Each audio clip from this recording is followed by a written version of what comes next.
how could you benefit from having a known performance at a certain standard that you know that your people understand and can deliver to and are delivering to, so that you know that's your baseline performance and you can only get better from there. Hi, and welcome to Helping You Perform. I'm your host, Paul Teasdale. Over a career working with high-performing teams from across the globe, including 7 years working with Formula One team McLaren, I've learned a lot about what it takes to drive results. In this weekly podcast series, I'm going to be bringing you tips, tricks and insights from the world of Formula One that you can apply for your organisation for your own high performance. Enjoy.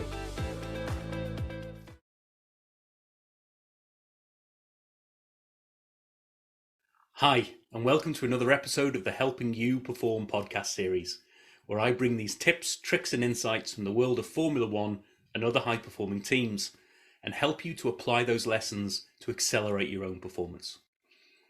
I hope you enjoyed last week's episode 11, where I talked about the power of communication and how clear, concise and understood communication can have a competitive advantage for you and your team.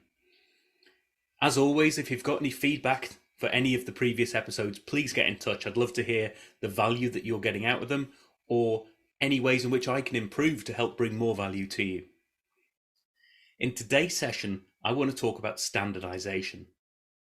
The power of standardization as the springboard for creativity and innovation.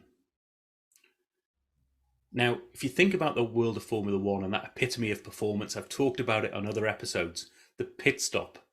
Now, the pit stop is the epitome of that performance because you've got a team coming together and delivering, changing the tyres on a car in just over 2 seconds. That's the standard these days.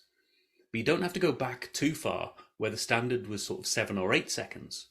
So a lot of improvement has been driven over those years in order to get from where we were to where we are now. And that doesn't come about unless you've got a standard on which to build on.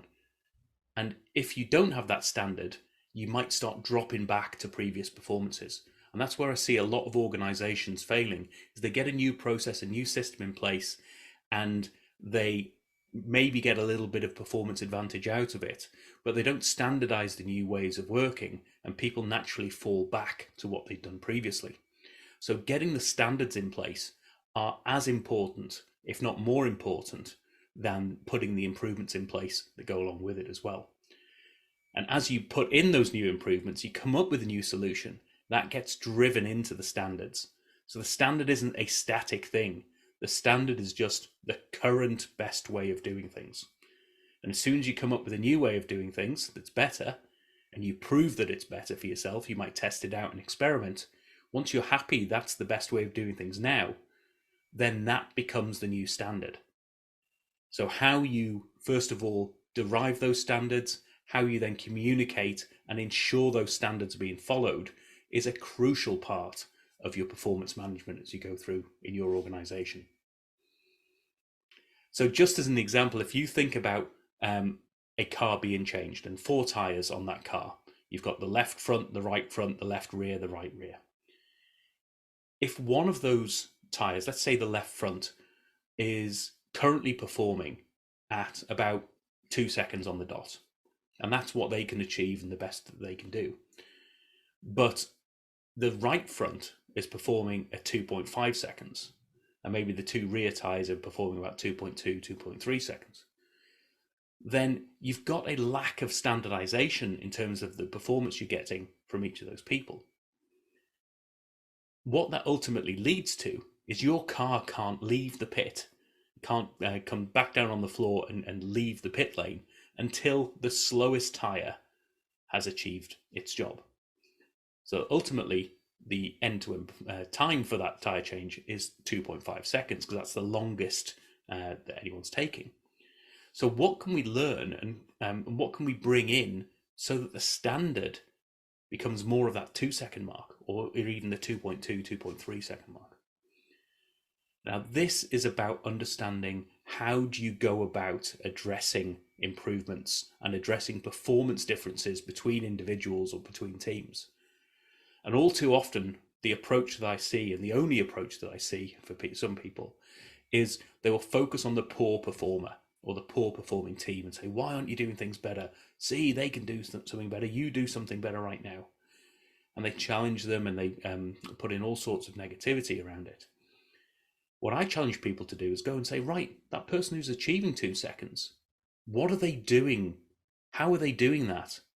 Are they doing that in a legal way? Are they doing that in a way that actually they're cutting corners and that's too risky? Maybe the best standard we want is that 2.2 seconds on one of the other wheels. And we should be getting the front left rear tyre person to be working to a different standard so that they are achieving that performance, but in a way that isn't as risky. So it's all about finding the best performers in your team and understanding how are they achieving that. What are they doing that's different? And what are they doing that you can apply to everybody? How are you using that as the standard for everybody else? How are you making sure that everybody else is capable of delivering to that same level? And then how are you ensuring that those standards are being followed as well, which is an absolutely critical part. And once those standards are in place, you'll find a couple of real advantages. One, you get the overall performance improvement. But one of the key ones, and one of the things that I've talked a lot about with people recently, is you get a removal of noise and you get a much more certainty in your performance. There's nothing worse than knowing in your organization, I could have a really brilliant day today. I've worked in a lot of manufacturing businesses. It's like we could have a great day today. We could produce 100 tons. But equally, we could have a really bad day and produce 20. But I don't know which it's going to be because I don't have any standardization in place. And I don't know what that expectation of performance is going to be. So the certainty level is the starting point, and then you start to build on it through the improvement activity that we talked about in a previous episode as well. So what does that mean to you? What could that mean to you in your organization? Maybe you're not a manufacturing organization. Maybe you're a bank. Maybe you work in a small team that's got administrative tasks. Maybe you are in a different area of operation completely. Maybe you've got people out in the field. But how could you benefit from having a known performance at a certain standard that you know that your people understand and can deliver to and are delivering to, so that you know that's your baseline performance and you can only get better from there? Because once you know that that performance is being delivered, that's when you start to have the headspace, the opportunities to be creative, because you're not thinking and managing those fires of, is today a 20-ton day or a 100-ton day? You might know it's a 60-ton day and have confidence that it's a 60-ton day, or whatever that means in your organization. But you know that actually, if I know and that's my baseline, here is how I'm going to improve on that. And I've got the headspace because I'm not running around trying to understand what's going on.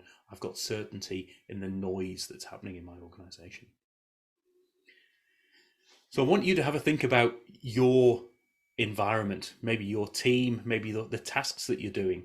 It might be as simple as the spreadsheets that you're operating on, the emails that you send out, the way in which your team are communicating to your internal colleagues.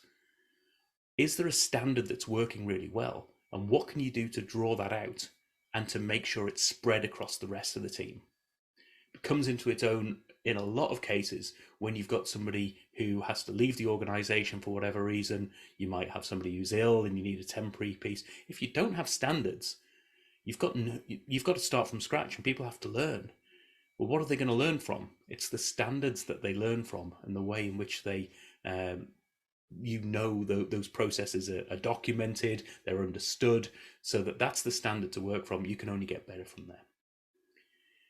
So that's what I'd like you to do off the back of this session, is have a think about what's one process, what's one thing, one email, one communication, one process that I'm operating in my team, where I can just look at that and say, right, what are the standards? What are the ways of working where I can set a baseline here? And if that gives me certainty and gives me headspace, I can then start to be creative and start to be innovative as to how to get it even better. As always, I'd love to hear what you're thinking about these podcast series. I'd love to hear how you are gaining value from this. And if you want to get in touch, please drop me a line. Go to paulteasdale.co.uk. You'll see a box there. You'll get a pop-up, a free, absolutely no obligation, 30-minute chat with me so that we can talk about what this could mean to you and I could add some value back into your operation. I'd love to hear other topics that are bothering you at the moment, other things that you want to learn, other insights that you'd like to hear from the world of Formula One. Drop me a line at any stage, get in touch through that website, and I will see you in the next episode. Thank you for listening to this episode of the Helping You Perform podcast. If you found value in this episode, please take a moment to like, share, or review the podcast. You can reach out to me at any time, either through LinkedIn or through my website at www.paulteasdale.co.uk. I look forward to speaking to you in the next episode.